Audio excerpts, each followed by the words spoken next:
today's video vlog natin is how to make a playlist on YouTube. So, matagal na po tayo hindi nakakapag-vlog. So, bakit nga ba? Kaya matagal na po ako hindi nakakapag-vlog kasi po busy po ako sa online class ko po. And dahil holiday po kami ngayon, or wala po kaming pasok, ngayon nakapag-vlog po ako. At wala din po kasi ako maisip na content or vlog po. And yun, ito po yung naisip ko, another tutorial po sa inyo. So, kaya po yun po yung dahilan. And sana ma-enjoy nyo po ang pag-watch. And tara na, let's start! Okay, ayan na. So, una, punta muna tayo dito sa YouTube. Yan. Tapos, pindutin nyo itong profile. Tapos, your channel.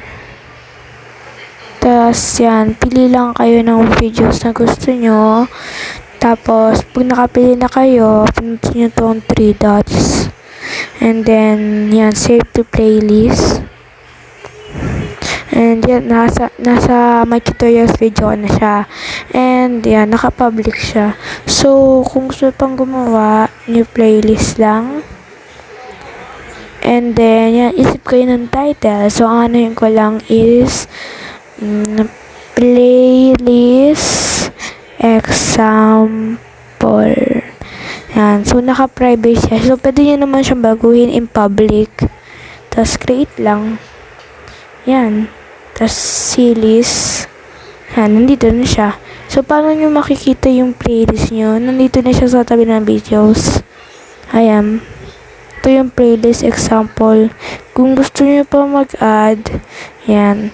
Dito nyo na makikita yan sa may nyo, videos. Yan. So, tayo itong i-add. Save to playlist lang. Tapos yan, nandito na sa may playlist example.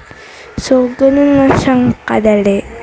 So, yun lang. Sana na-enjoy nyo yung tutorial. And thanks for watching!